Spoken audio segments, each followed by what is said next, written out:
Halo, jumpa lagi di channel Welina Sembayang Official. Kita kembali lanjut pembahasan tentang FR soal SKB Bidan. Nah, kali ini kita akan membahas FR dari yang maju tanggal 9 September 2020 yang lalu. Jadi ini FR salah satu yang masih paling terbaru. Nah, mungkin tidak akan semua sempat kita bahas satu persatu karena ini dapat bocoran soal yang cukup banyak.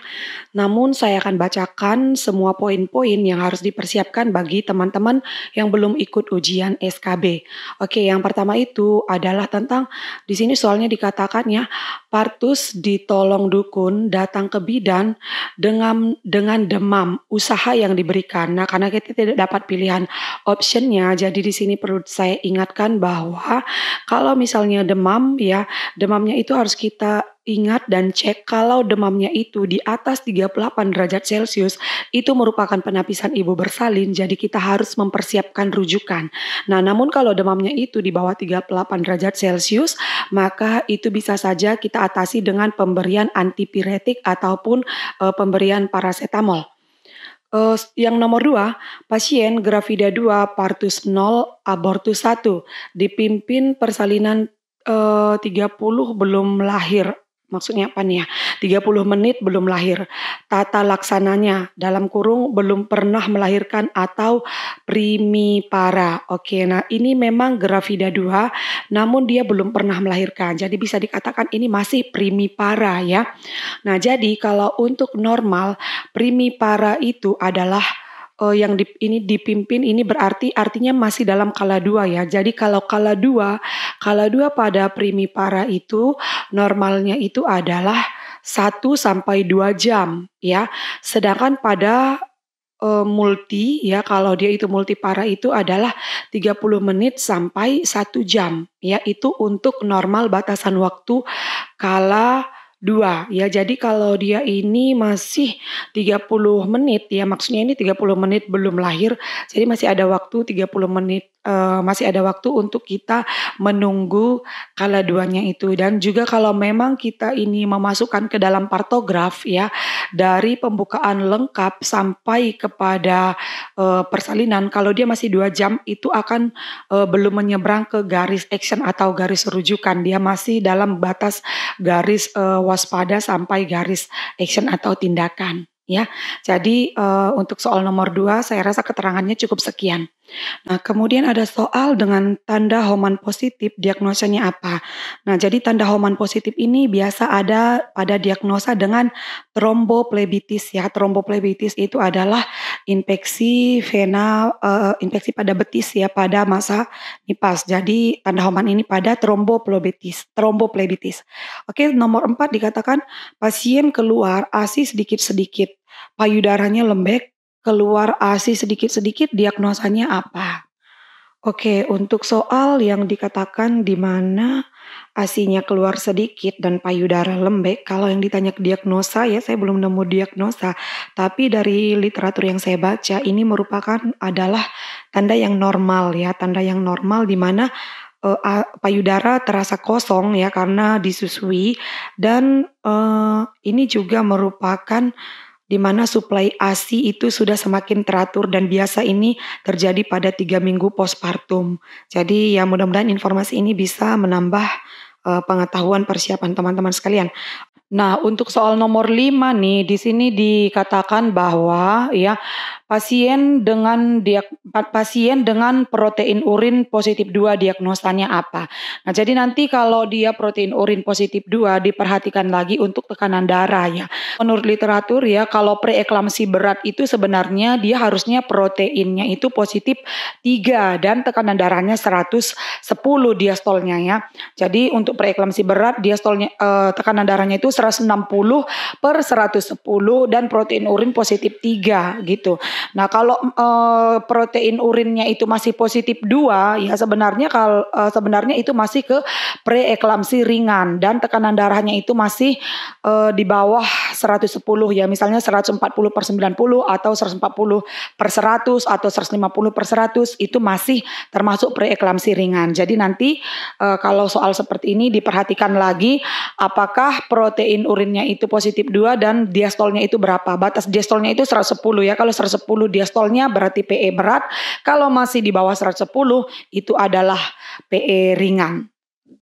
Nah, untuk nomor 6, pasien HB 9,7, asuhan yang diberikan. Nah, seperti kita tahu kalau HB-nya itu 10 ya, itu merupakan masih dalam batas normal ya, karena ibu hamil itu mengalami hemodilusi. Nah, kalau 9,7 ini sudah merupakan anemia ringan. Nah, anemia ringan ini perlu kita berikan penanganan masih sama ya, kalau anemia ringan sama dengan normal, yaitu adalah pemberian tablet FE ya, pemberian tablet FE, 90 tablet FE kepada ibu hamil tersebut. Oke, jadi ini kalau tindakan yang merendam alat dalam larutan klorin, itu kita sebut dengan istilah desinfeksi ya. Jadi, dalam tindakan prinsip pencegahan infeksi itu, ya ada 3 ya, kalau sterilisasi itu adalah dengan tindakan merebus ya atau bisa juga dengan kimiawi atau dengan uap yang menghilangkan semua mikroorganisme termasuk mikroorganisme yang berspora. Nah, kalau desinfeksi ini juga menghilangkan semua mikroorganisme tetapi belum semua jenis mikroorganisme ya.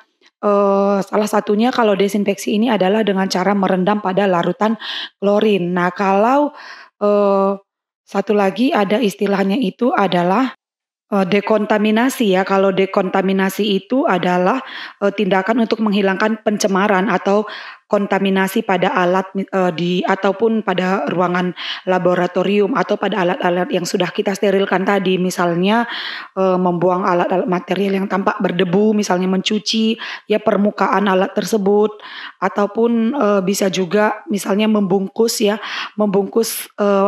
alat yang sudah kita sterilkan tadi dengan kain yang berlapis supaya tidak terkontaminasi dari debu dan kotoran yang lainnya. Jadi itu dia ya kalau perbedaan dari sterilisasi, desinfeksi, dan dekontaminasi. Nah, jadi kalau tindak larutan klorin ini adalah merupakan salah satu tindakan desinfeksi. Nah, kemudian untuk soal yang ke-8 ini ya, ini sering banyak yang nanya tentang atonia ini ya, karena pasien ibu bersalin 15 menit yang lalu. Kontraksi uterus lembek, perdarahan lebih dari 200 cc, tata laksananya. Jadi kalau menurut literatur memang pada tabel ataupun pada bagan penanganan atonia uteri itu, kalau atonia uternya itu terjadi pada saat seperti ini nih 15 menit yang lalu, artinya ini masih dalam proses persalinan ya, masih dalam 2 jam postpartum itu ataupun masih dalam kala 4 pengawasan ya. Nah, kalau seperti ini penanganannya itu adalah langsung lakukan KBI ataupun KBE sesuai pada bagan penanganan atonia uteri. Namun kalau misalnya itu terjadi pada lewat dari 2 jam memang biasanya kita perbaiki keadaan umum ibu dulu yaitu dengan cara pasang infus. Jadi nanti tolong diperhatikan di situ kalau misalnya jamnya seperti ini, kalau dari bagan penanganan atonia uteri itu dilakukan KBI, KBE. Oke, kemudian di sini untuk yang nomor 9 ya, ada pasien dengan tekanan darah 150/100 di rumah sakit tata laksananya.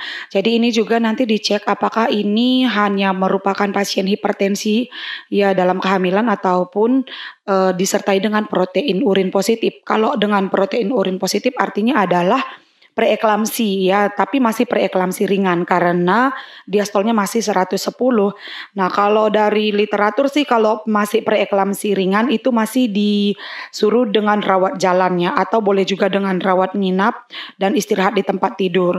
Penanganannya kalau preeklamsi ringan di sini diet rendah garam ya dan berikan obat-obatan seperti Valium tablet ya 5 mg dosis 3 kali sehari atau fenobarbital tablet 30 mg dengan dosis 3 kali sehari. Nah, kalau untuk penanganan preeklamsi ringan karena kita melihat di sini batas tekanan darahnya itu adalah masih 150 per 100, tapi tidak dikatakan di situ apakah dia ini disertai dengan protein urin atau tidak. Oke, untuk nomor 10 ya, di sini keterangannya hanya pasien postpartum kandung kemih penuh, perdarahan lebih dari 400 cc, asuhan yang diberikan. Nah, jadi kalau untuk soal-soal seperti ini ya, karena kita dapat infonya itu adalah tidak lengkap gitu ya. Jadi saran saya itu dibaca benar-benar soalnya dan dicari kata kuncinya. Kalau misalnya di situ poin yang mau ditekankan itu adalah bahwa perdarahannya itu disebabkan oleh